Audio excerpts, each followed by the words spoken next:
flex. Buckle up and join the best. Let's succeed, relieve your stress. So yes, let the music soothe your soul and keep it going just to refresh. Buckle and enjoy the ride from 2 to the half of the 5. Mondays to Fridays happening live. When we gon' have a ball, you can text your guys. Let me tell you what you really gotta do. You can count on us, we come through. We got everything you need, that's true. Are you ready for the traffic avenue? Let me tell you what you really gotta do. You can count on us, we come through. We got everything you need, that's true. An applause for the traffic avenue. Traffic Avenue, the show for me and you. Mondays to Fridays, ooh, the Traffic Avenue. Traffic Avenue, the show for me and you. Mondays to Fridays, ooh, Traffic Avenue, oh yeah.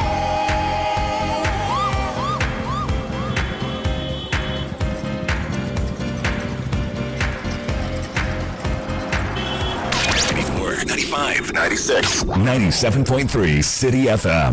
It doesn't get any better than that. Citi 97.3.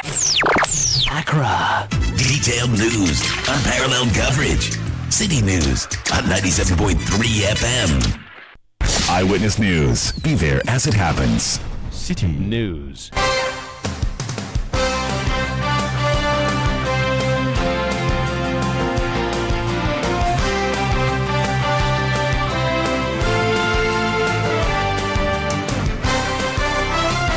Mustafa, and coming up over the next 90 minutes, Ghana's High Commissioner to South Africa begins processes to repatriate over 300 Ghanaians in that country due to the xenophobic attacks in that country. Also, coming up, 4 persons alleged to be members of the NDC arrested in the Ashanti region for engaging in Galamsey activities. And later on Eyewitness News. What is that? Look, if we didn't pay mobilization, I would have terminated that job today. But it doesn't matter. And I'm saying it. If we didn't pay mobilization, I would have terminated the job today. What is it? So annoying.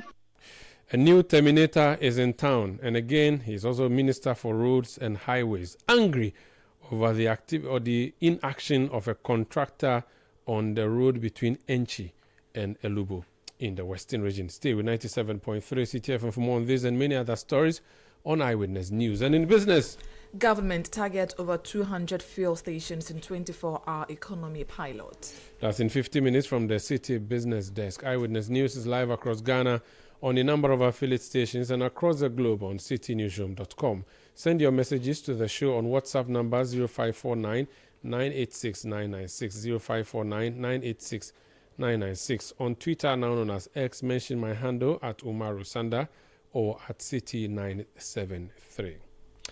Let's start off with South Africa now, and you've been following stories on social media and also on traditional media about attacks on foreigners living in that country, the xenophobic attacks that were being carried out by thugs or bandits in South Africa. Ghanaians have been targets, Nigerians have been targets. Tonight we are learning that Ghana's High Commission in South Africa has begun repatriating Ghanaians in that country.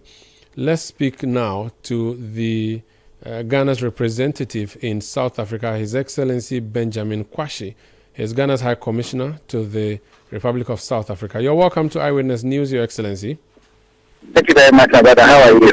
I'm well, thank you. First of all, what is the situation generally in Johannesburg, Pretoria, and all the other major cities in South Africa in relation to these xenophobic attacks? Is it reducing or is it intensifying? Thank you very much. We can confidently report that after the president made that statement condemning the act of xenophobic attacks on other foreign nationals, especially those from Africa, we had expected that the demonstrations would have ceased entirely. But unfortunately, no, the demonstrations are still ongoing. We told that they are going to have a demonstration again tomorrow in Durban, a very big one. And so these are people that are hell-bent on continuing their lawlessness against other people from Africa.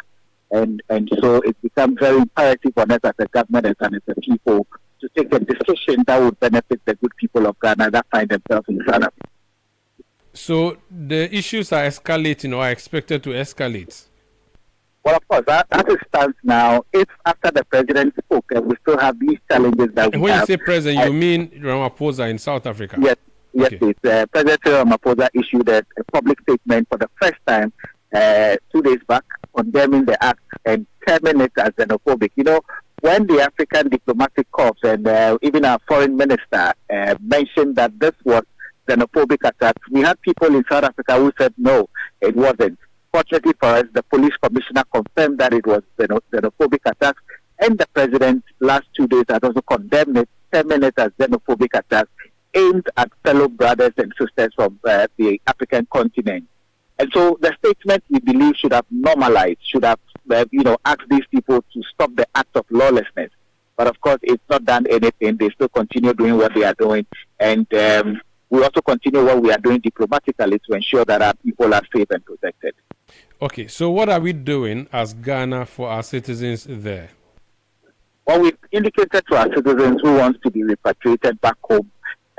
We've had a couple of them coming to the High Commission indicating that they don't want to stay anymore in South Africa. They want to go home. Others, after hearing the gesture of Mr. Ibrahim Mahama and what he indicated that anybody who wants to be reintegrated home, they are ready to help the person set up businesses and to let them reintegrate into the society in a very good way.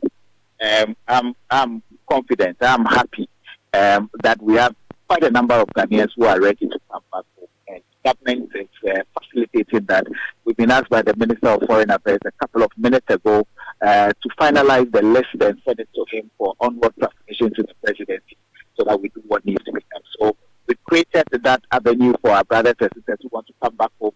And also we are offering consular services to Ghanaians across the whole country in South Africa. Wherever we know that there's a challenge that needs our attention, we don't wait for them to get to us. We go there, engage the authorities, ensure that they continue to protect life and property of Ghanaians who are in South Africa and working diligently. We will not tolerate the acts of lawlessness against our citizens, especially knowing very well that these are attacks that are unprovoked attacks. These are attacks that hypocrisy on the side of those people perpetrating this act. I think that we should continue to do this and support the government of Ghana in this initiative.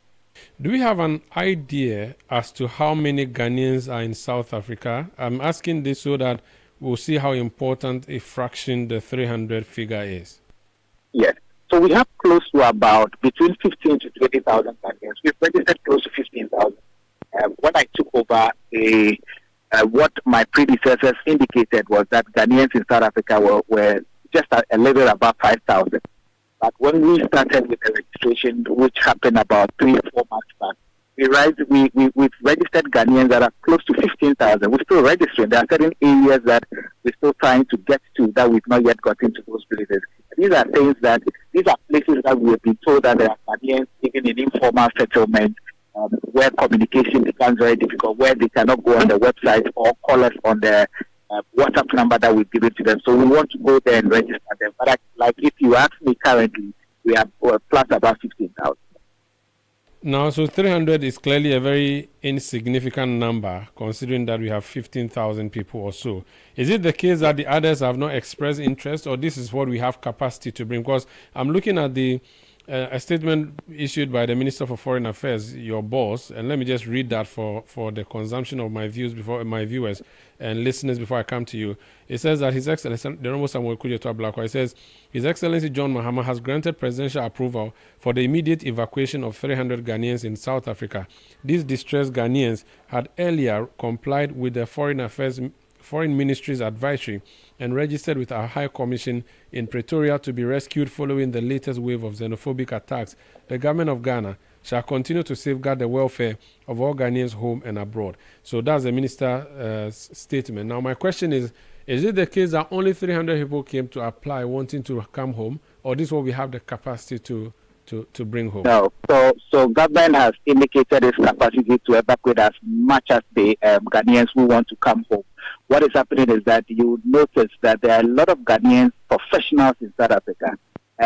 People among the 300, most of them also have their documentations right. Some have their permits that are certified. They've applied for it legally. The responses has not come from the Department of Home Affairs here in South Africa. Now, Those other people, we have a chunk of them working in the mines in South Africa. We have a chunk of them working in academia. We have a chunk of them working in established businesses. So not all of them will be. We wouldn't say 300 as an insignificant number, but we're looking at the number of Ghanaians that are into informal businesses, the saloon works, where the South Africans have focused on and trying to, make their lives difficult for them. These areas, I can tell you that the 300, you can't say it's insignificant. It's a very significant number out of the lot that we know are doing these kind of things in South Africa. If any Ghanaian in South Africa is listening to you, what would you say to them in relation to coming back home? Well, I would want to passionately appeal to them that Ghana is not a failed republic. Ghana is not a failed country. Ghana cares about its citizens. Ghana wants to ensure that its citizens do well and do better. We would not tolerate any other country looking down upon any Ghanaian citizen, because we don't look down upon any other nationality from any other different country, especially to do with our brothers and sisters in South Africa. We respect them, cherish what they do. It is just right that we expect same from them. So I want to urge the Ghanaian community that in as much as we want to improve upon our relationship with South Africa and all of that, we will not allow them to look upon the fundamental human rights of our people. If they feel that their lives have not changed for the better and they want to leave South Africa, this is the opportunity for them to leave. We've engaged with other business owners in South Africa. I'm sure that you heard Mr. Ibrahim Mahama indicate yesterday that he's ready to establish as much as if it's even 100 and above. He wants to establish them and ensure that they get reintegrated into the Ghanaian community, get reintegrated into doing something meaningful, especially looking at how much they earn from their current businesses that they do in South Africa. I think that I want to passionately appeal to them that if there is a need for them to go home, this is the time.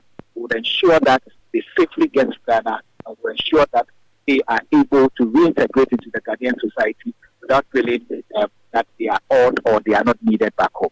Final question. Is it the case that all diplomatic efforts at dealing with this matter has failed, and that's why we are beginning to evacuate our nationals, and it's just a matter of time before everybody leaves our country, much to the excitement of those thugs who have been asking for that to happen? We've not gotten to the end of the diplomatic engagement. There are a lot of diplomatic engagement going on. The Minister of Foreign Affairs continues to regularly engage his counterpart of South Africa.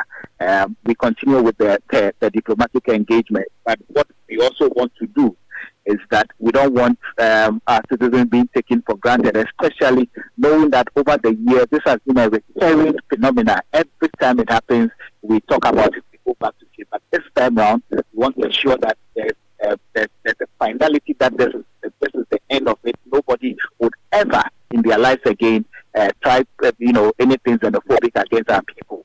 So we've tabled the motion before the African Union. So obviously, these are all mechanisms that we are using to ensure that the right things are done. Diplomatically, we are still very close with South Africa. We're still talking, we're still engaging, and we're still ensuring that the right things are being done. We have to applaud their president for going out and saying that South Africans, stop that you are doing against your fellow Black Africans, your fellow citizens from other countries.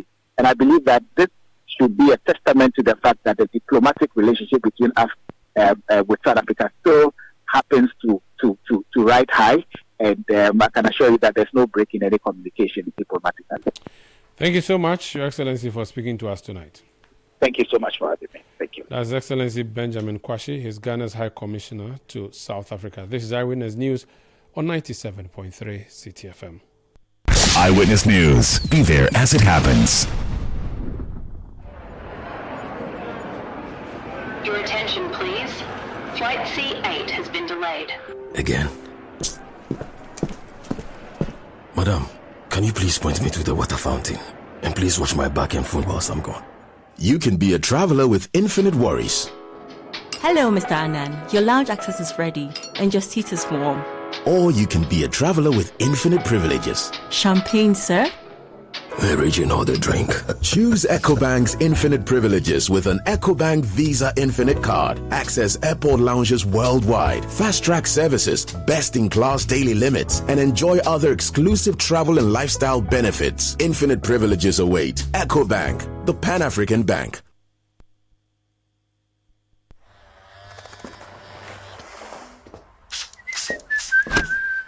Charlie, dream I'm nice. I get some serious meeting. Allah, motion. But Charlie, no credit today. Oh, but you relax. Momo day. Hey, what funny. Yes, so I borrow small, sort myself out, I pay back. We move. Spoil there. Ah, Charlie, you sure say you pay back? Yes, so that anytime somebody else they need them, Momo day. Be like I for can't borrow some more. Hey, you this boy. Don't go there and disgrace yourself. Allah, motion.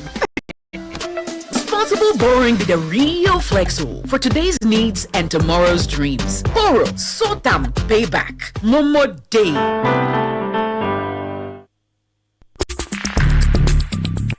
Let your voice be heard on Eyewitness News on Facebook at facebook.com/Citi97.3, Twitter at twitter.com/Citi973, and Instagram at instagram.com/Citi973 with the hashtag Eyewitness News.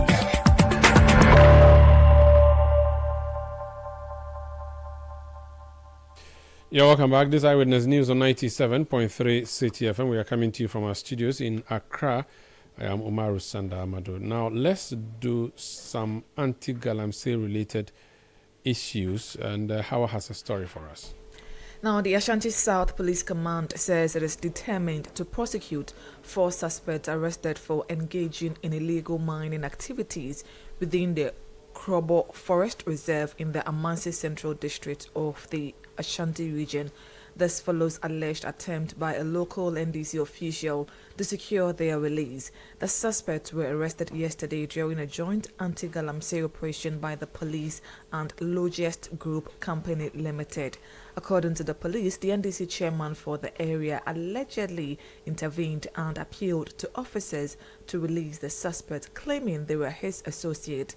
Operations manager of Logest Group Company Limited, Seth Kofi spoke to the media after the operation.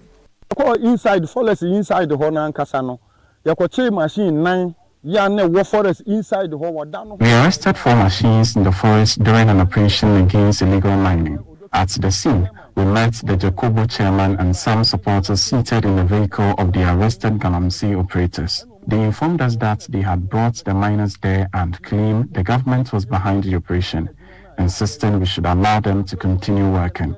Our duty is to support the government in reclaiming degraded lands and preventing the dangerous pits that continue to cause unnecessary death. We therefore urge government officials and influential individuals to refrain from interfering in the arrest and prosecution of illegal miners so we can collectively fight the Galamsey menace.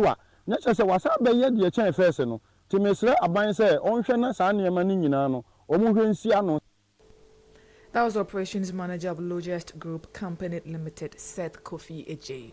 Let's speak to our bureau chief for the Middle Belt, Hafiz Tijani. He's joining us on the line. Hafiz, you're welcome to Eyewitness News. Thank you, Sanda. I think the big part of the story that would jump to listeners is the connection to an NDC official who is said to have said the 4 persons arrested were members of the party, and I've just heard the operations manager of the company there say that they were told that this had governmental blessings. Can you explain to us what the connection to the governing party is in this matter? Well, so for lodges, they have been contracted by the government to reclaim degraded lands, and this land they had gone to do the reclamation was a land that has been destroyed since the Eswal administration, and they are now making efforts to reclaim these lands. And that is the area where they found these illegal miners operating. So after the police had arrested these people, then they were trying to move the excavator from the forest to the Ashanti South Police Command. So on their way, the gentleman who is the Odotobri constituency chairman for the National Democratic Congress came out or met them at the pathway and was asking them about the operations and told them that these were his party people who were working at the place. Then he was intervening to ensure they were released. But the police and also the company officials who are doing the reclamation declined. They didn't want to listen to the chairman. So the chairman was in the company. He came with the NADMO director for the Amanses Central District, and one Evans Yabua, and he actually confirmed that they were there. The NADMO director confirmed that they were there, and he was there with the chairman on this mission. Okay, Hafiz, if you could just indulge me and be on the line. The man you just mentioned, I have him on the other line. I want to speak to him briefly. Evans Yabua is the NDC constituency organizer for Odotobri. He's also the NADMO director. Is it for the district or the region? Let me speak to him. Mr. Yabua, welcome to Eyewitness News. Hello, Mr. Yabua. Hello. Good evening. Good evening. You are the district NADMO director, correct? I'm the constituency organizer for the Odotobri constituency. Okay, and in relation to National Disaster Management Organization, what's your role, sir? I'm the district director. For Odotobri? For Amanses Central District. Amanses Central District, okay. Yes, sir. What happened yesterday? We were told that there was some reclamation exercise happening. Some 4 persons were found engaging in illegal mining and they were arrested. As NADMO director, were you part of the operation? Thank you, my brother. Yes, hello? Hello. Thank you, my brother. My name is Evans Yabua, the constituency organizer for the Odotobri constituency. Yes, an incident like that happened yesterday, but I was there in the capacity as the constituency organizer, not as the district NADMO director. That was the reason why I was there with my constituency chairman and my IT director. The scenario... Hello? Okay, no, so you were there in your capacity as constituency organizer. Organizer, yes, which means you were not part of the task force that effected the arrest, no, were you? No, not at all. Okay. So did you go there before the arrest or after the arrest? There was no arrest when I was there. 4 persons were arrested. Nobody was arrested when I was there. What about before you got there? Yes. So let me start how it started and okay, go ahead. What unfolded at the place. Okay. Yeah. I got a call from one of my branch executives that he was working at a place and he has stopped working ever since they said they should stop the illegal mining. So he has stopped working for the past 6 months. But unfortunately his machines are faulty and they are left at the site, which are even crowded by weeds everywhere. But there is a team there taking parts of those machines which he don't understand. And I asked him what the team comprises of who and who. And he told me there is a company called Longist Reclamation Company. So I asked him again, which company? He said Longist. And I said, so Longist, what are they there doing? He said they are just there here to take the machines. So I said, okay, no problem. Let me come there and engage them. So my constituency chairman, myself, my constituency chairman, and my IT director, we were there. We asked them, why are you taking parts of the machine? And they said these people have been working closer to that place wasn't a forest reserve. It's not a forest reserve at all. The police can clarify that. You can call the police and make the verification. The gentleman who made the interview is a manager of the company called Logis.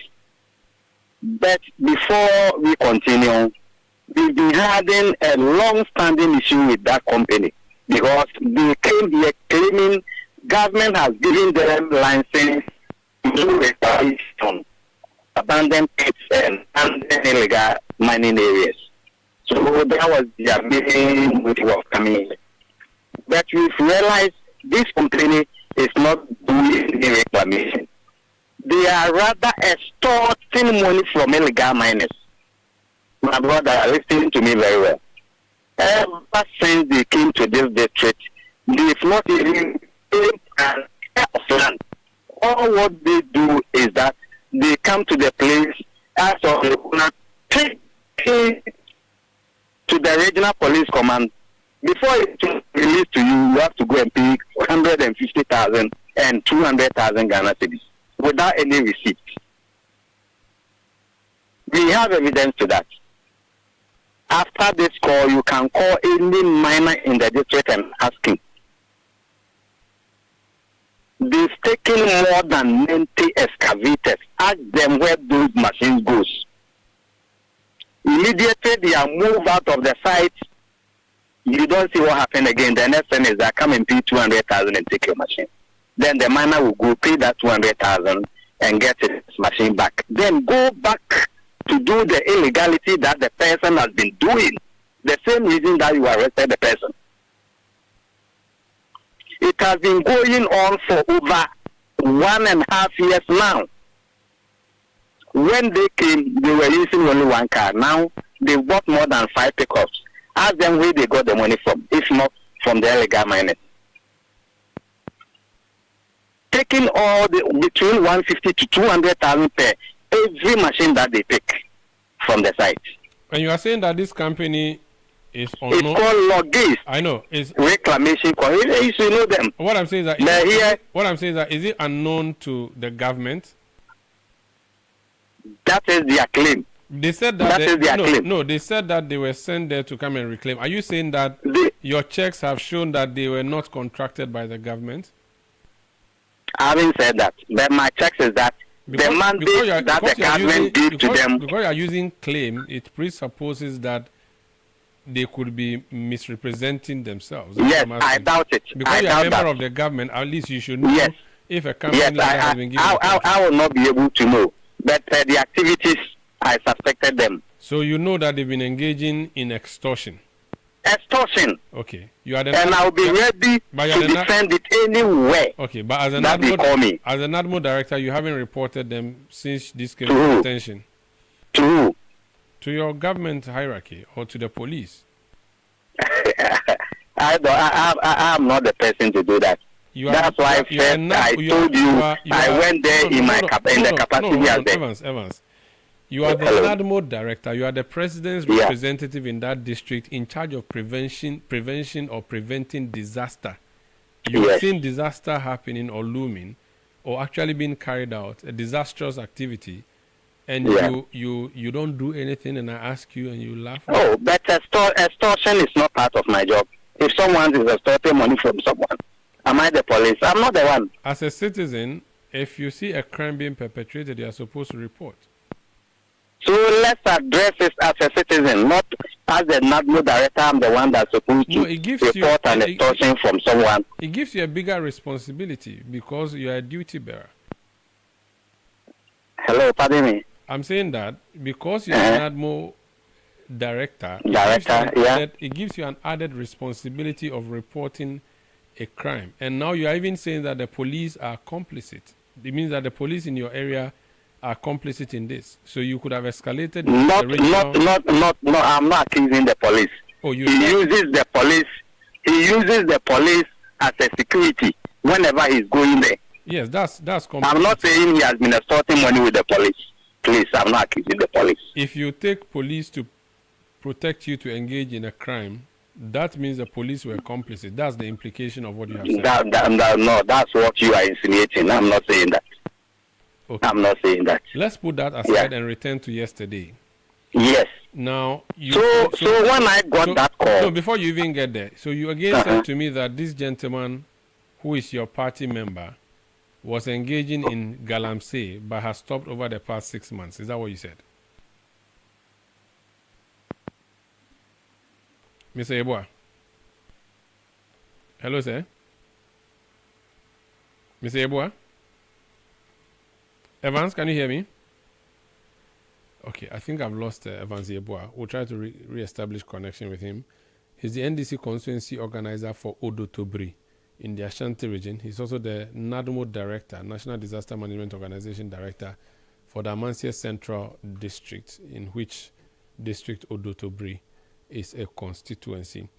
And he was speaking to us there about the situation relating to 4 persons who have been arrested by the police for allegedly engaging in illegal mining, and these persons are also believed to be members of the NDC, and the claim was made that the NDC chairman had gone there asking for them to be released. He, Evans Yeboah, was in the company of the NDC chairman when they went to ask for the release of the young men, and he said he was there in his capacity as constituency organizer of the NDC, not as a NADMO director. And he has also said that the company called Logist, a group of company limited, which is operating in the area, claims to be doing reclamation, but he believes that they are engaging in extortion. Let me go back to him on the line. Mr. Yeboah, can you hear me? Yes, I can hear you. Good. You were explaining to me that the gentleman who owned the equipment, which you said were overgrown with weed, is a member of your... Which equipment? The machines that you said were overgrown with weeds because they haven't been used for a while. That person, the one who owns that machine and the concession, you said, did you say that he was engaging in illegal mining but stopped over the past 6 months? Hello, sir. Apologies, the line is a bit dodgy. We'll try and re-establish connections to the auditory. Let me go back. Is Hafiz Tijani still on the line? Yes, Sanda. Good. Now, I'm trying to re-establish connection to Mr. Yeboah, but you've listened to his account of events. He has said that he was there as as constituency organizer alongside his chairman.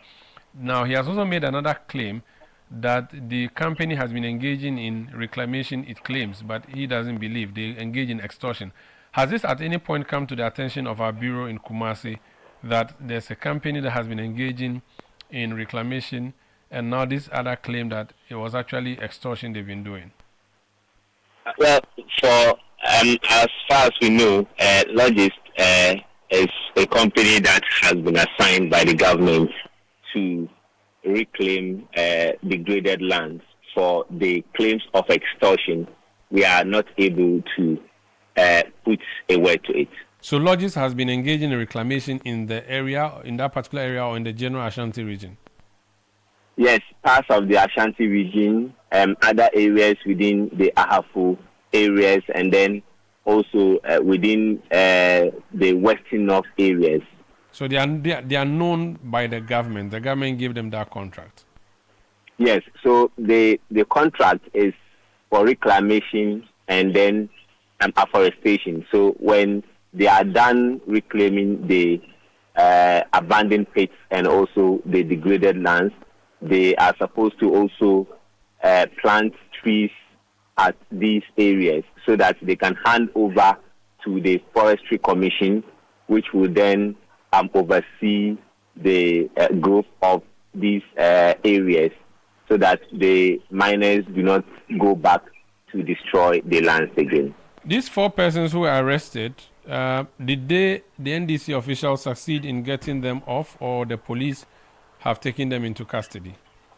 Well, we can confirm that the 4 persons are currently behind bars at the Ashanti South Command. We were told they were going to be processed for court, but the police says it's still investigating.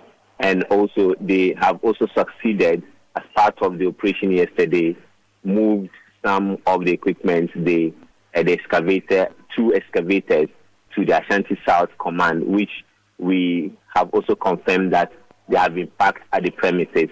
And 1 other excavator, which was not able to be transported or moved from the site, the control board was dismantled so that the equipment will be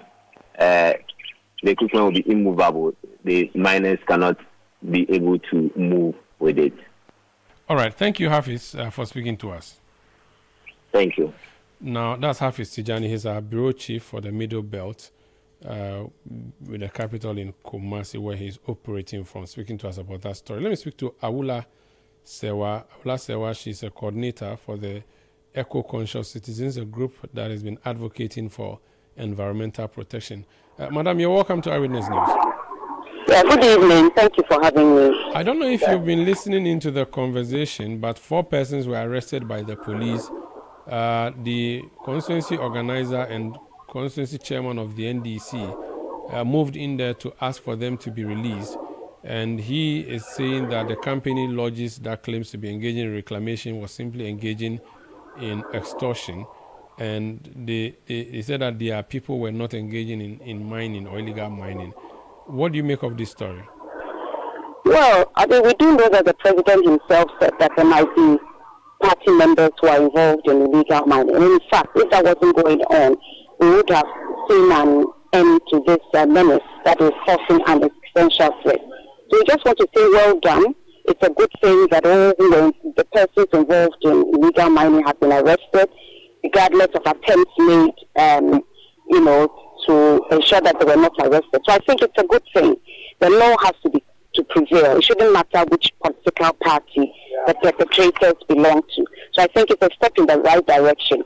It's just disappointing that as we know there's an existential threat going on, as we are aware of the ecocide, as we are aware of the damage to the health of Ghanaians and the destruction of the environment, some persons just look at the greed and want to continue with this menace, this canker that is destroying the nation.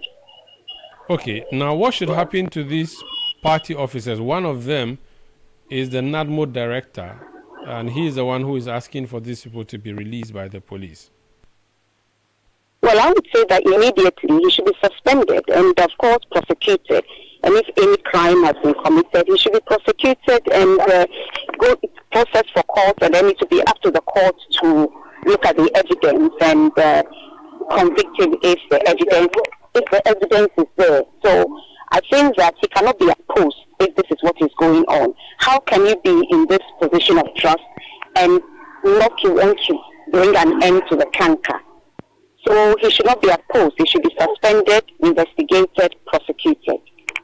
Okay, now what about the claim that this company known as Lodges, I don't know if you've heard of them, Lodges group of companies, were brought in to reclaim land.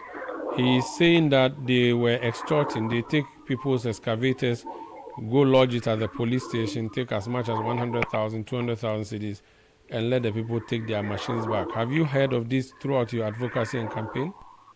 No, I haven't. And that is why investigations are being conducted. I mean, if land is supposed to be reclaimed, there's a procedure for that. But I think that investigations should be conducted, proper investigations, so we get to the truth of this matter. But all those who are involved in illegal mining, regardless of the party they belong to, all those who are undermining the fight against illegal mining should be dealt with.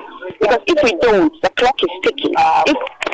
If we don't, the clock is ticking. And if we don't put an end to this existential threat, we will all perish.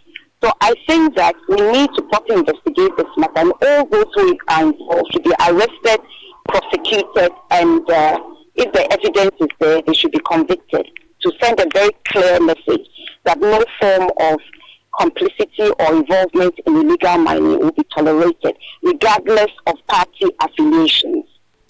Thank you so much for speaking to us. Thank you for having me. That's Awula Sewa. She's coordinator of Eco-Conscious Citizens. This is Eyewitness News on 97.3 Citi FM. Let me read the messages that you have been sending through to the show. And repatriating Ghanaian citizens from South Africa is a good move by the government. The apartheid history will soon remind South Africans how Ghana contributed to their freedom. They'll one day need the help of other African countries from Kennedy Onipa Iyede. Let me go back. I'm told that I have Evans Eboa back on the line. Mr. Eboa, can you hear me? Yes, sir. Good. Yes, I can hear you now. I was trying to understand something that you said earlier about the person who owned the machines that you said were overgrown with weed. Did you say that that person was a member of your party? That person? Yes, the one who stopped mining. He's my party member. He's your party member. He's just a member. He doesn't hold any portfolio. Okay, but you said he stopped mining 6 months ago. Why? Yes. Why did he stop mining? Why did he stop mining 6 months ago? Yeah, Mr. Boy, are you moving? Are you in a moving vehicle? Stop. Are you in a moving vehicle? Hello? Hello, sir? Evans, can you hear me? Let's try and work on the line to speak to Evans.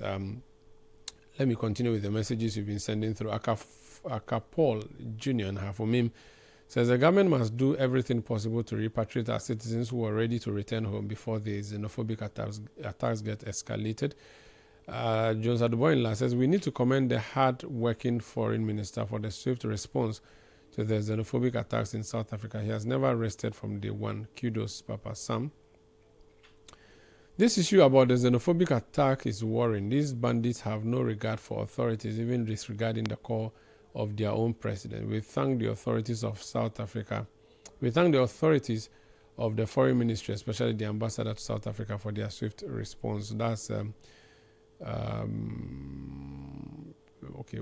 This person, instead of giving, he said, "What? My regards to Honorable Suleiman Alasan, alias Jabless, MP for Yonyo." What's your name? Okay, his name is Conlan Nathaniel Bila Njimbali, Yonyo Nswan District of the Northeast region. Wow. This message is from Ode and Ponsan in Ebri, Mprimpring. He says, at times I weep. With the resources we have as a nation, we should be able to create jobs and build a strong economy to avoid the harassment and intimidation in other countries. Let me try one more time to conclude that interview with Evans Yeboah, hoping that the network will be helpful. Mr. Yeboah, sorry, can you hear me? Yes, I can hear you. Good. If you are moving, kindly stop so that God bless you. My question is the person who stopped working 6 months ago, why did he stop? He stopped because he said the police has been coming there. They've told him they should put stop to all activities of mining. That's why he stopped. The police were supposed to stop all illegal mining activities. So it means that he was engaging in Galamsey then? Sure, yeah, at that time. So he was engaging in Galamsey and then he stopped 6 months ago after the president said everybody should stop? Yes. But how long has he been doing the Galamsey for? Oh, since 2014. So throughout... Since 2014. So throughout... So the last 2 years of Mahama 1 and then the 8 years of Akufo-Addo, he was just doing Galamsey? Yes. But you said MPP was doing Galamsey, and yet your own party member was busily doing Galamsey in Amansia Central for what? 10 years now?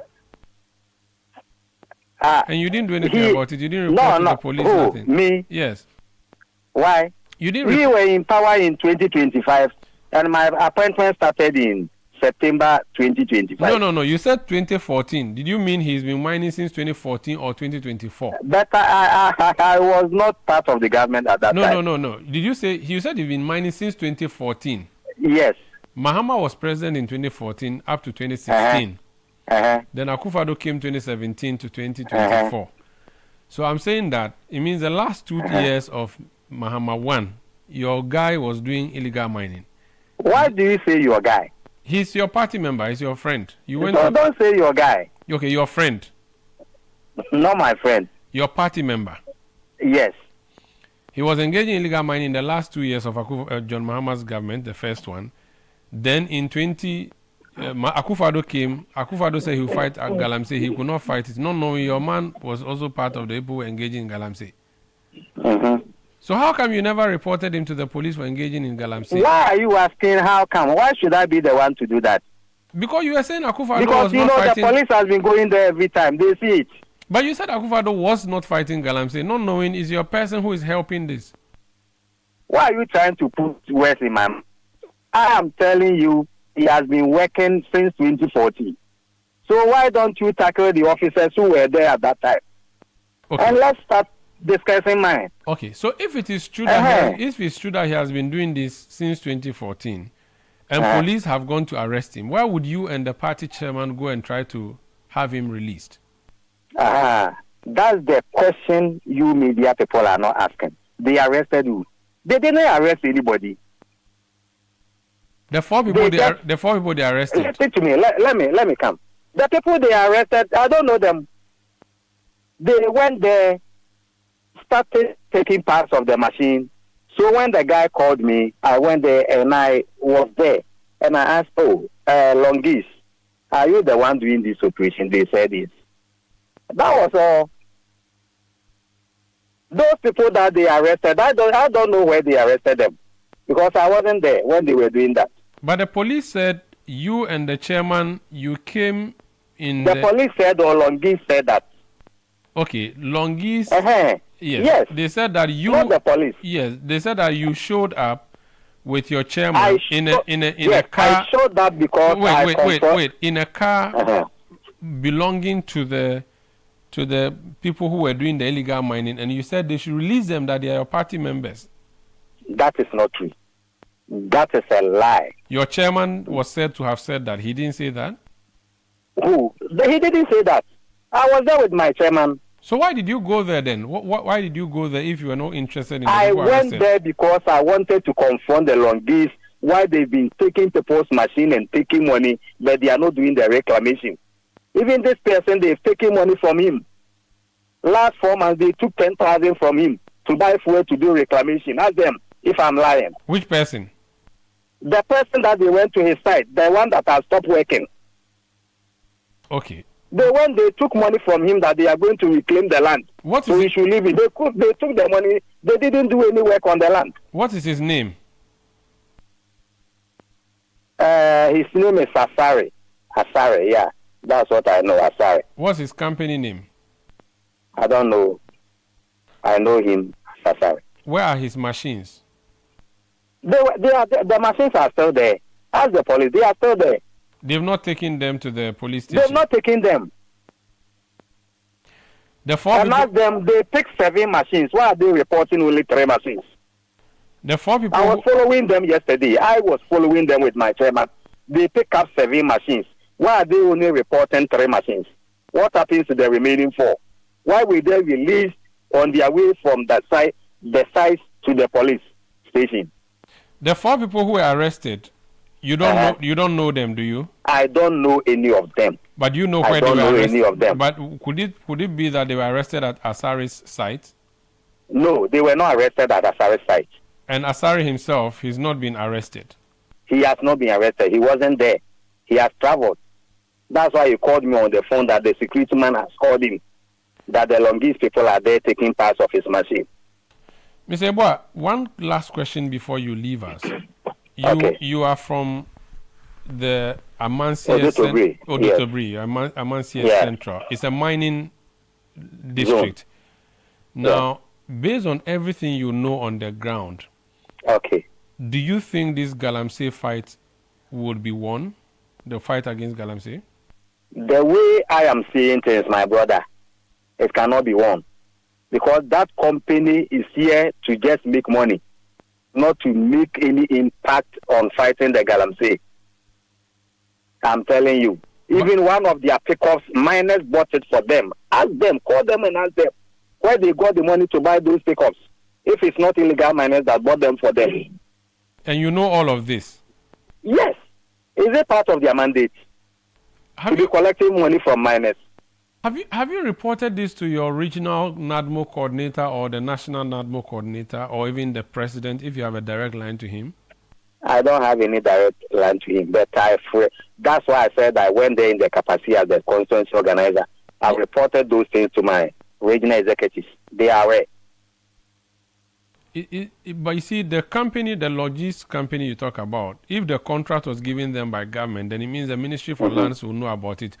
Do you know if Honorable Kofi Amabua is aware of what's happening? I can't tell. But you don't have hope that Galamsey fight will win based on everything you have seen? Based on what I'm seeing, it cannot be win. Thank you for speaking to us, sir. Because everybody that comes there for money. Your party members? So everybody not my party members. So everybody is doing the Galamsey song? Who is doing the Galamsey song? Everybody is engaging in Galamsey. Not everybody. Those that are doing the Galamsey. What I mean is that when you go to a Galamsey site, you want to stop the fight. You want to stop Galamsey. What do? You go there, you arrest them, you take the machine, you prosecute them to court. Then you ask them to go and do the right thing by reclaiming the land. You don't go and take the machine. Then later you take money and release the machine back to them. Then they take it back to the site. So what are they going to use it again for? It's a sham. Thank you. Thank you so much for speaking to us. You are welcome. That's Evans Yeboah. He's the NDC constituency organizer for Odo Tobre. in the Ashanti region. He is also the NADMO director for the Amansia Central District of the Ashanti region. This is Eyewitness News on 97.3 Citi FM. However, what else do you have for us? The Minister for Roads and Highways, Kwame Gavin-Sagboja, has directed the contractor handling the Enche Elubo Road project, that is Top Engineering International Limited, to appear before the Ghana Highway Authority within a week over what he described as unsatisfactory progress on the project. The contractor is responsible for the construction of the 71.25 kilometer Enche Elubo Road corridor. Speaking to the media after an inspection tour of the road, the minister expressed disappointment over the pace of work, revealing that only about 5% of the project has been completed since December 1, 2025. Those of you following us have seen the condition of that road and the conditions under which our compatriots who live on this road live. You saw them drying cocoa, much of what is the economic stay of our country.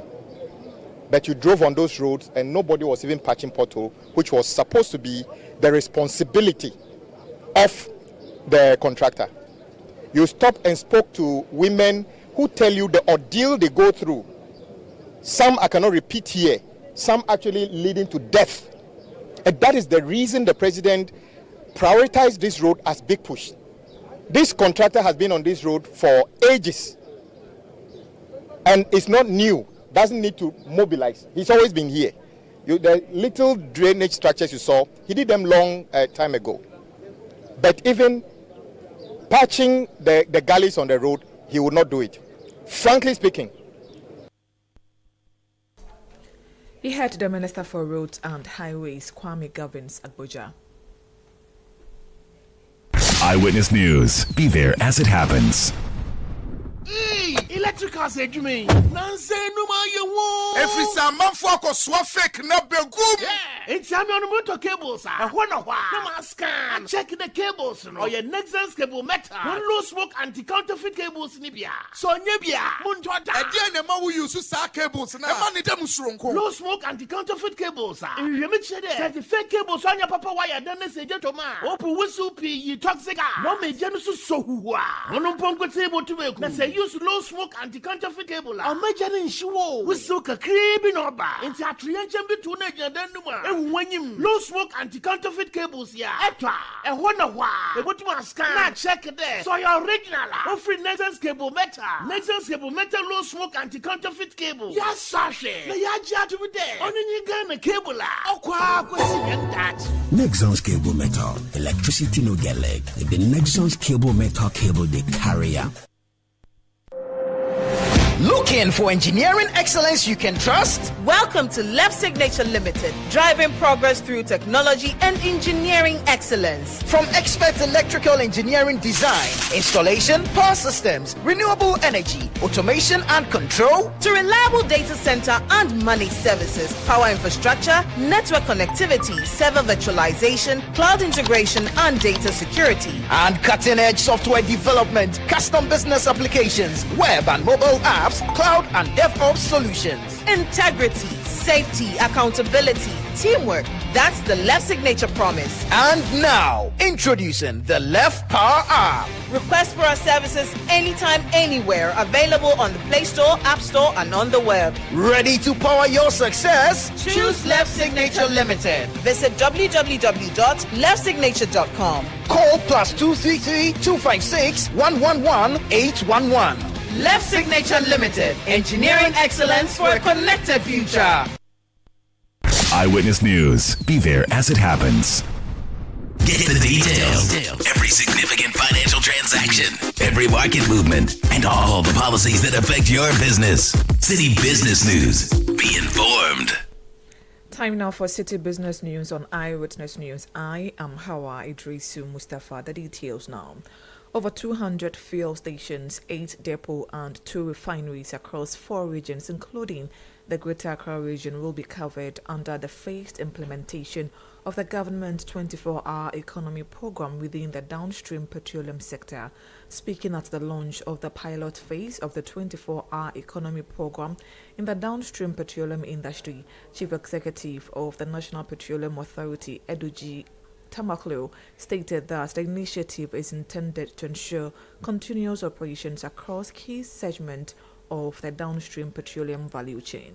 That this program will be rolled out in phases, beginning with selected facilities across the 4 regions of Ghana, namely Greater Accra, Ashanti, Western, and the Northern region. We are looking at covering 268 fuel stations across the 4 regions, 8 depots, namely Bost Depot, that's Kumasi, APD, Tema, TTF, Tema, TFC, Tema, Vanna Energy, Quantum Terminals, and Gunstock Depot. That's Takoradi and Zain Terminals in Takoradi as well. We're also looking at operating in 2 important refineries, namely the Tema Oil Refinery and Sentu Oil Refinery. This phased approach will enable us to test systems, refine operational models, and ensure that the transition is sufficient, safe, and sustainable. Godwin Eduji Tameklo is the Chief Executive of the National Petroleum Authority. Meanwhile, Presidential Advisor on the Government 24-Hour Economy Initiative, Guzitano, indicated that the rollout of the program is expected to unlock productivity gains across several sectors of the economy. Our economy, it is the president's instrument for raising what this country produces, what we earn from what we produce, and the number of Ghanaians who hold productive work. Our economy is not constrained by ambition. It is constrained by productivity. Our factories run at capacity utilization well below installed potential.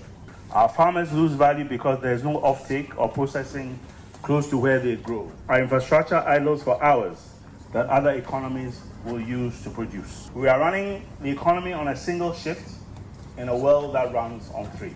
Closing that gap is what the 24-hour economy is built to do, to raise output per worker, to lift incomes, and to generate a kind of paid productive work that begins to absorb the 310,000 young Ghanaians who enter the labor market force every year. And this is why we begin in the petroleum downstream sector. The sector you are all part of sits beneath every productive activity in this country. Agro-processing in Ashanti, manufacturing in Tema, cocoa logistics in the eastern region, the cold chain that carries perishables to the ports. All of it runs on fuel that must be available when production needs. Guzitano is the Presidential Advisor on the Government 24-Hour Economy Program. Now, over 100 state-owned enterprises, joint ventures and specified public entities failed to comply with the April 30 statutory deadline for the submission of their 2025 financial statement to the State Interest and Governance Authority. This raises concerns about financial accountability and compliance standards across Ghana's public sector. Here is more. Data from the State Interest and Governance Authority's dashboard dated May 1, 2026 showed that only 61 out of the 175 entities submitted their financial statements on time, representing a compliance rate of about 32%. Several key institutions met the reporting deadline, including the Bank of Ghana, Electricity Company of Ghana, and the Ghana Civil Aviation Authority. The compliance report also indicated that 5 entities formally applied for extensions, while 14 others attributed their failure to submit on time to delays in completing their audit. As of May 1, more than 100 entities have still not submitted their financial statement to SIGA, with many also failing to provide explanations for the delay. The development has renewed concerns over financial reporting standards, institutional accountability, and adherence to governance regulations within Ghana's public sector. With more than 60% of covered entities missing the statutory deadline, attention is likely to shift to serious enforcement measures and the broader effectiveness of compliance monitoring across state institutions. Emmanuel Opon filed that report. The Bank of Ghana is expected to slow down its monetary policy easing cycle as inflation shows early signs of rising again after more than a year of steady decline. Fitch Ratings project that the central bank is likely to maintain a cautious stance after cutting the policy rate by a cumulative 1,400 basis points between July 2025 and March 2026 to bring the benchmark interest rate down to 14%. The expectation of a pause comes as Ghana's disinflation trend appears to have stalled. There is more in this report. The expectation of a pause comes as Ghana's disinflation trend appears to have stalled. Data from the Ghana Statistical Service shows that headline inflation increased to 3.4% in April 2026 from 3.2% in March. This is the first rise after 15 consecutive months of falling inflation. The 0.2 percentage point increase suggests consumer prices may be gradually picking up again, potentially complicating expectations for further interest rate cuts in the near term. On a month-on-month basis, inflation stood at 1% in April, indicating stronger short-term price pressures within the economy. The increase was driven mainly by rising costs in housing, water, electricity, gas, and other fuels, which contributed more than 37% of the overall inflation figure. While inflation remains significantly lower compared to the same period last year, recent data point to a gradual upward movement in prices. The latest inflation figures strengthen the case for the Bank of Ghana to adopt a wait-and-see approach rather than continue aggressive rate cuts. The concern is that further monetary easing could fuel renewed inflationary pressures, especially if domestic demand strengthens rapidly or external shocks place fresh pressure on the cedi and import costs. Therefore, a pause in rate cuts would allow policymakers time to assess the impact of previous reductions on inflation, exchange rate stability, and overall economic activity. The central bank's aggressive easing cycle had been to support economic recovery, reduce borrowing costs, and improve credit conditions for businesses and households after a prolonged period of tight monetary policy. However, maintaining macroeconomic stability may now take priority over additional stimulus as inflation risks begin to re-emerge. Future monetary policy decisions are expected to depend heavily on inflation trends, currency stability, and broader global economic conditions in the months ahead. The report was put together by Citi Business's Daniel Odromensah, and that's it for Citi Business News on Eyewitness News. I am Hawa Idrisu Mustafa. Up next is Point Blank. The other day, I visited Kweku at his spunky new office to congratulate him on opening his business. And man, was I impressed. The business is just moving quick. The sales, customers, everything is just working seamlessly. The secret? He said, it's MTN Business Broadband. In this fast-paced environment, we need fast and reliable internet to support all business types. No laggy online meetings, great download and upload speeds, impeccable business management systems, all inclusive. I mean, you can have it all. Sharp! I signed on immediately. To enable your business stay ahead and stay connected, make sure you're signed on to the best internet made just for businesses. MTN Business Broadband. Sign up today on broadband.mtn.com.gh and manage your account on my MTN app. Call 0244 308 111 for more information. MTN. Eyewitness News. Be there as it happens.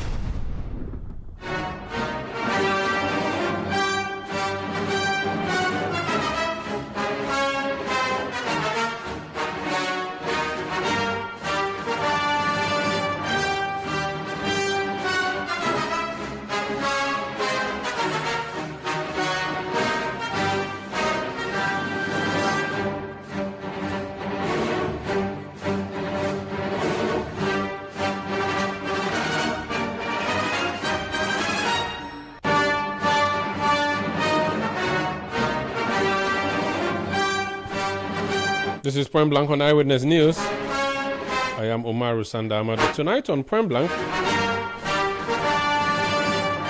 there is some turf war at the Kolebu Teaching Hospital between pharmacists on the one side, not pharmacists, laboratory scientists or professionals on the one hand, and medical doctors on the other hand.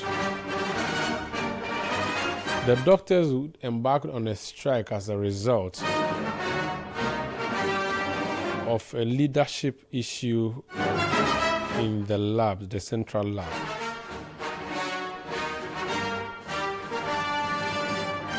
There's been an intervention, but we are still not sure if the issue has been resolved. You heard us speak to the Medical Association executives from the Kolebu Teaching Hospital, the doctors there, the Kolebu Doctors Association. They made their point. Tonight in studio, we have brought in the lab professionals to hear their side of the story too. Dr. Franklin Amarteifio is first vice chairman of the Medical Laboratory Professional Workers Union. You're welcome to Point Blank. Good evening. How are you? We can't complain. God is taking care of us. If you complain, nobody will mind you. So it's better you don't complain. Well, because of what we do, our complaints must be taken a bit more seriously. Okay, it will be taken seriously. Sure. You are a doctor. Are you a book doctor, as in PhD, or medicine doctor? So my doctor is a first degree, CCS training of medical laboratory science. So I am a doctor of medical laboratory science. Okay, when we say medical laboratory science, what is that? So which people in the hospitals are your members part of? Medical laboratory science is a profession that deals with acquiring samples for all over the body and analyzing it to determine what may have been the cause of a disease condition. It goes beyond it sometimes. We have to depend on it for treatment monitoring. So once you're on treatment, you come, we monitor and see whether the treatment is going well. So simply put, about 70% of clinical decisions hinges on the results that we produce as medical laboratory scientists. What's the difference between medical laboratory scientists and lab technicians? So we have various cadres in our profession. Just like any profession will undergo evolution. And so when we started just as an occupational support, we were technicians. With emerging knowledge and technology, we evolved and we got diploma technologists, and then we got the first degree. Now we have CCS training for doctor of medical laboratory and even specialist and consultant training at the West Africa Postgraduate College of Medical Laboratory Science. So you started off as lab technicians? Exactly what it is. So that time it was your education qualifications were not that high? That's right. That was just a certificate training in the then School of Medical Laboratory Technology, Kolebu. And that was the only place that the course was available. Okay, so right now you can have a master's right and now a PhD. You can have a master's, PhD. We have professors in our rank and file. You can, so that is academic. But at the professional level, practice, you can be a specialty. You can have a specialty in the various disciplines, and you can also have a consultancy. I see. I see. That's interesting. So, in the lab, you mentioned some of the things you do, but I know there are X-ray. There are people who take saliva. There are people who take stool and all of those. These are all lab people. These are lab. No, you are confusing. X-ray people are people who provide medical images. Okay. Radiographers. In the hospital, they just say FACO lab. So when they say FACO lab, lab is so X-ray, CT scan. That is different. That is radiographers. Okay. And we all constitute a group, about 23 professions, and possibly still counting, constitute what we call the allied health group. Oh, okay. Okay.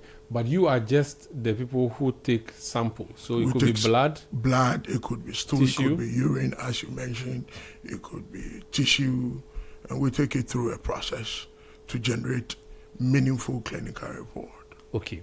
And you've done this alongside doctors for all these years?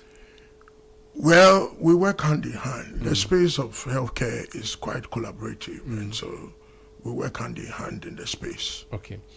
What is the current standoff about?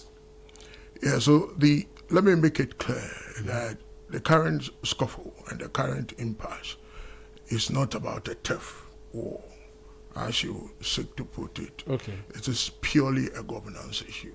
Explain. So in the healthcare, we have various professions.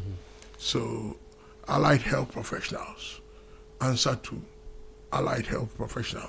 So it's leadership of their own kind. So you wouldn't find a pharmacist leading in the space of nurses. Nurses lead themselves, medical doctors lead themselves, and so medical laboratory professionals like myself, we have to lead ourselves by the professional guidance as stated by law. So it cannot be the case that if you have a specialty in another profession, then you are seeking leadership position there. The cognizance is given to foundational knowledge. And so let me take it out of the remit of healthcare and take it out so that lawyers can relate. So if you have a legal department here, you cannot be the leader and manager of the legal department if you are not a lawyer. But you can play a role in the legal department if you have a master's in law. But to lead in the legal department and be the head of the legal department, necessarily, you might have done LLB and also a professional law qualification to qualify you as a full lawyer. So if you have just LLM, you can play a function in the legal department of this organization, but leadership and management is out of your remit. You cannot lead and manage in the legal department. When you're talking about leading here, are we referring to an association, so Ghana Medical Association? Ghana Association? We are talking about professional areas. Okay. So your legal department here is a professional area. It is expected that they will advise you on legal things that may have bearing on media, on the media space.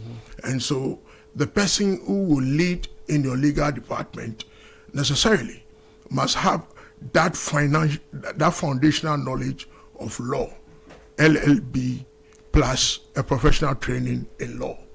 If the person has some specialty in law, let's say he has LLM in healthcare and ethics, he may be attached to the legal department, but he's not a lawyer.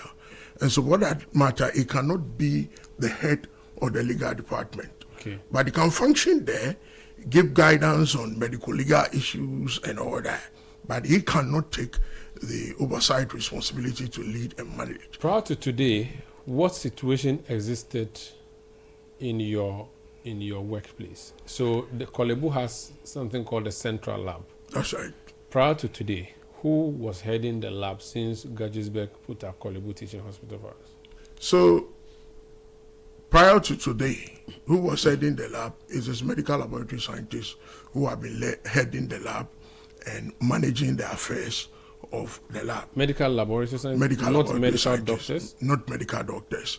But the point must be made, in all sincerity, that then, before coming to the force of the law, where we had our regulation under Part 1, Allied Health Professions Council, the laboratory services was under the Medical Affairs Directorate. So then at that time you had a medical doctor in charge of the Central Lab. So the director, at the operational level, it is a medical laboratory scientist. Yes, but at the administrative level, directorship level, of course, it was a medical person. Okay, and you are saying that you don't want that to continue. What was wrong with that? So that what was wrong with that is, as every profession goes through evolution, it gets to a point where every professional must feel significant in what they do.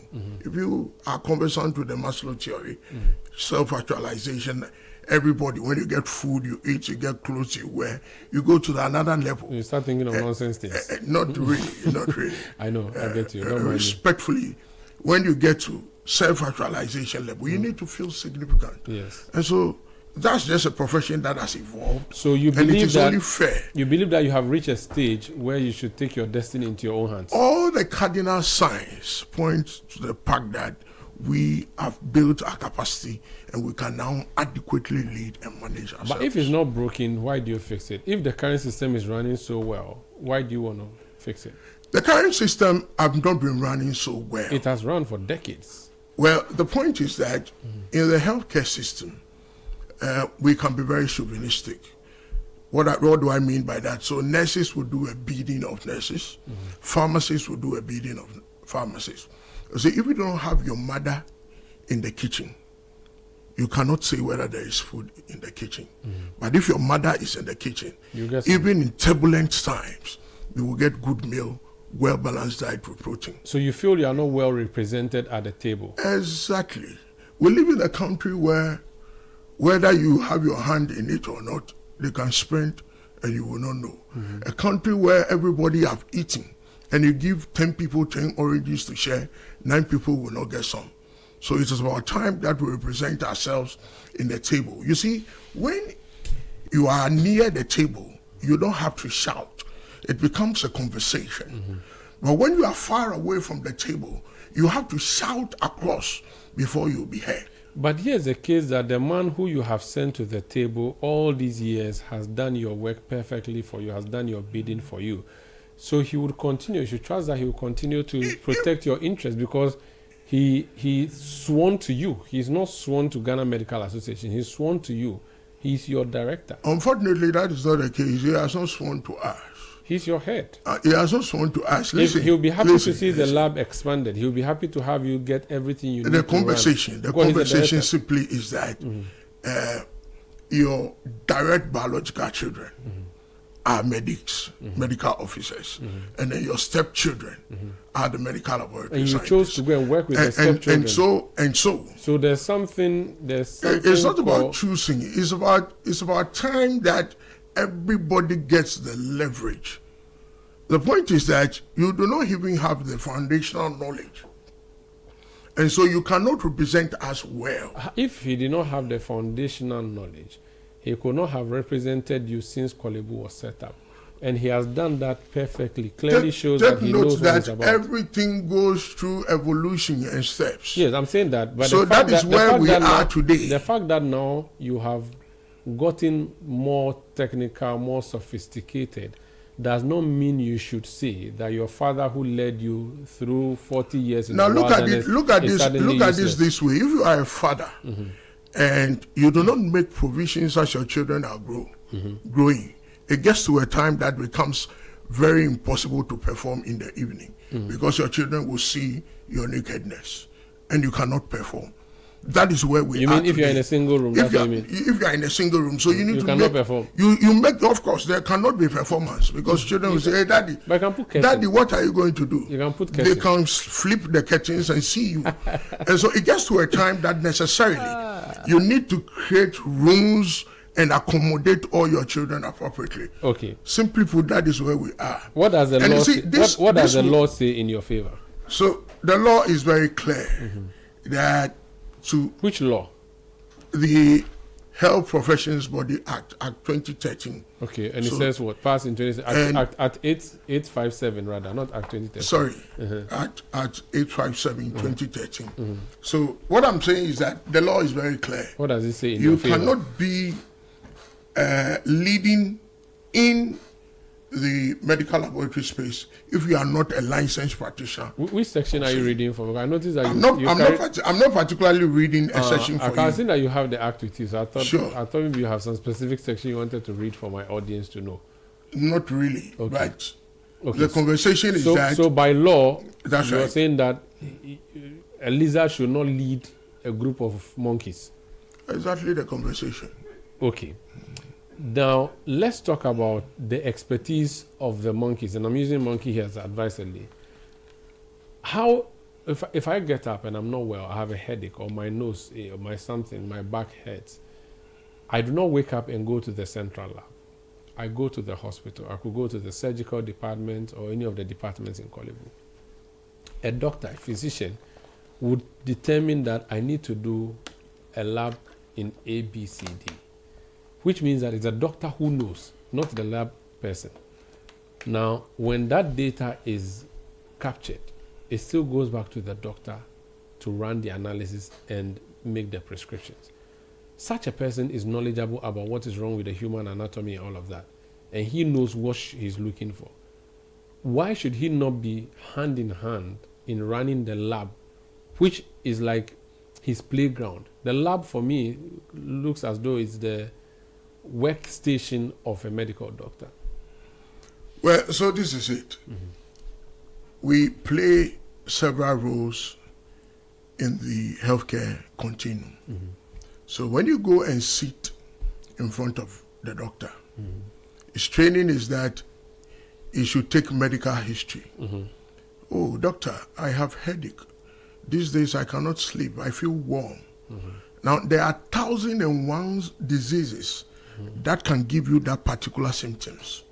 So the doctor, by his training, have been trained to know the kinds of diseases that are likely to cause the symptoms that you are having. But he cannot put his hand particularly on one particular disease. So he will take his pen and write some laboratory tests for you to go and do. And then when you come, we take your sample, then we produce a results. Then we give you the results to go back to the doctor. Take note that the results that we get, the doctor would have told us that these are the clinical summary as I've gathered from the patient. So it guides us in the report that we have to validate same for the doctor. Now when the doctor receives the report, it is at that point that based on the results that we have given to him, he can put his hand emphatically on something and say that this is what is wrong with you. Then based on that, he can give some medication. His work is limited from there. It goes to the pharmacist, who is also in charge of the drug area.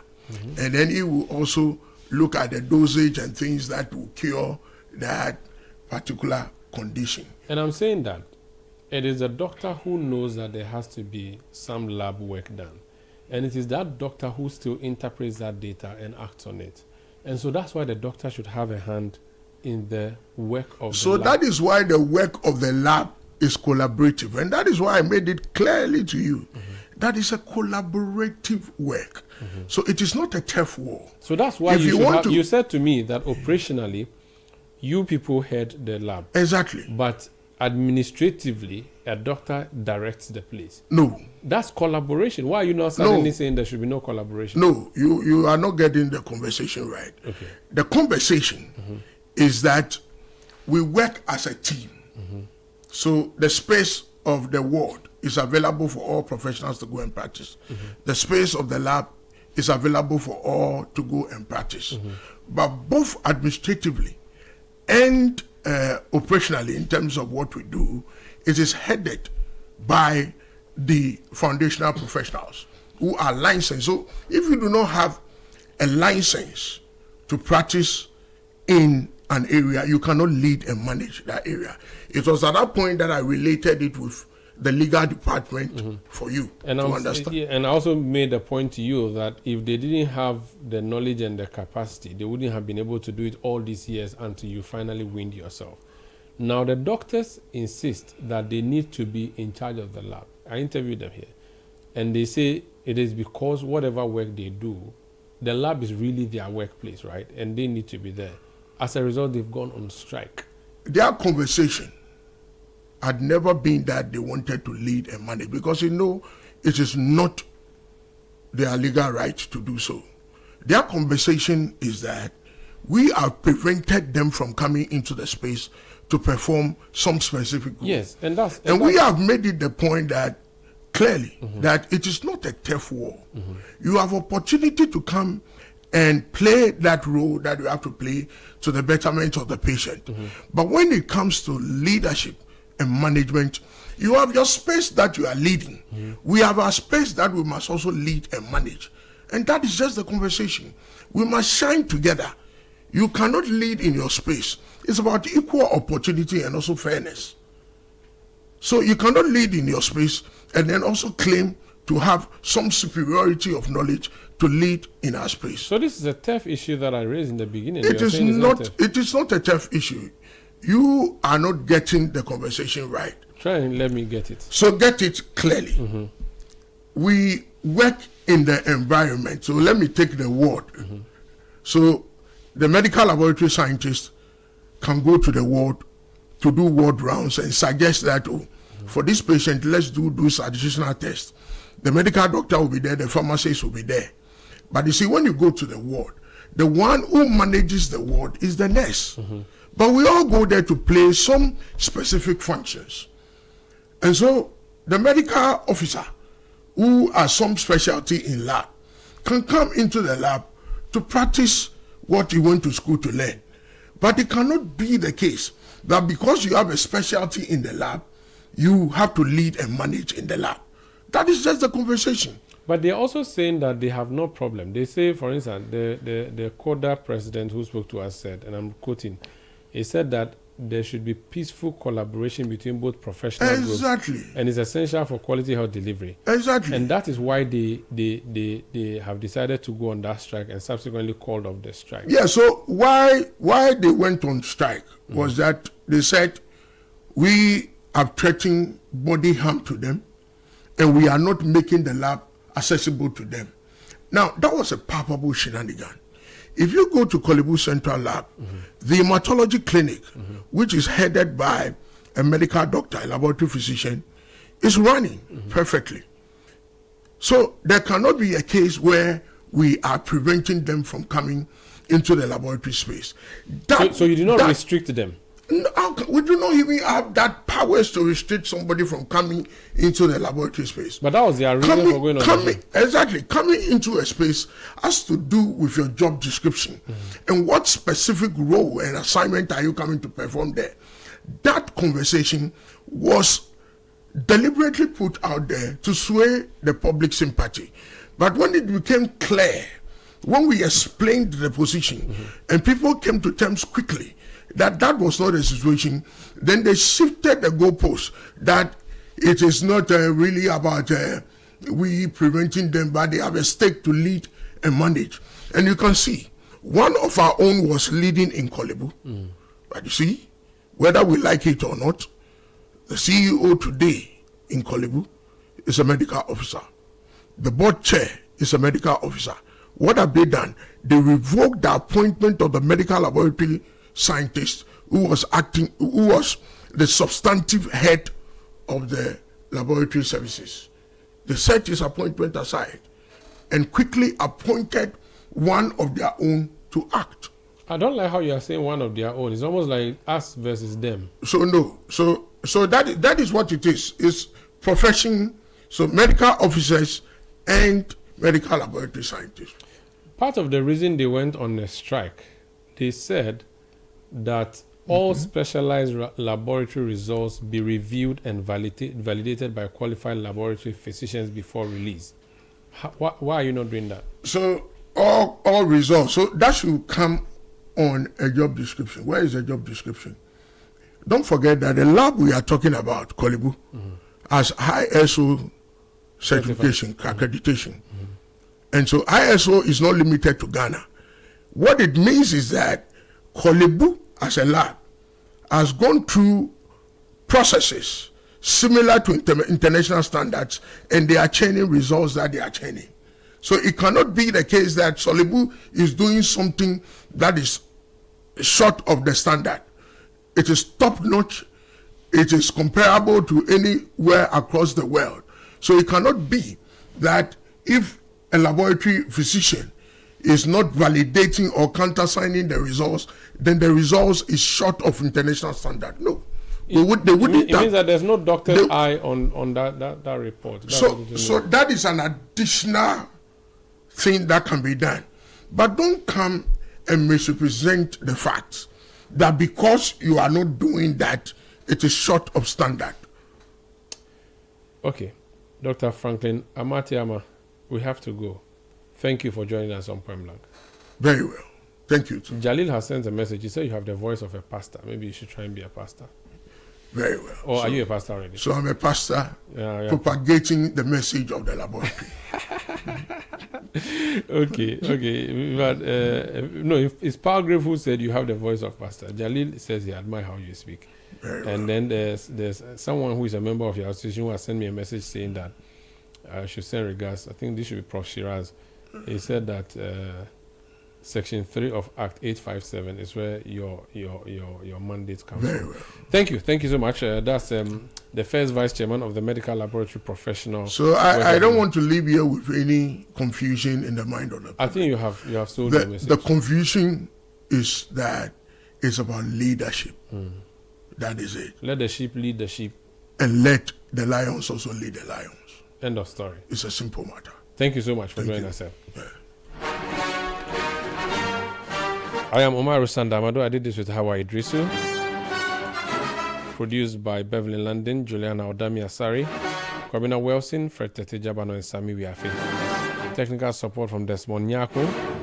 New media support from Edwin Kwakofi and the team. We'll be back tomorrow at 17:30 GMT. Thank you for listening and have a good night.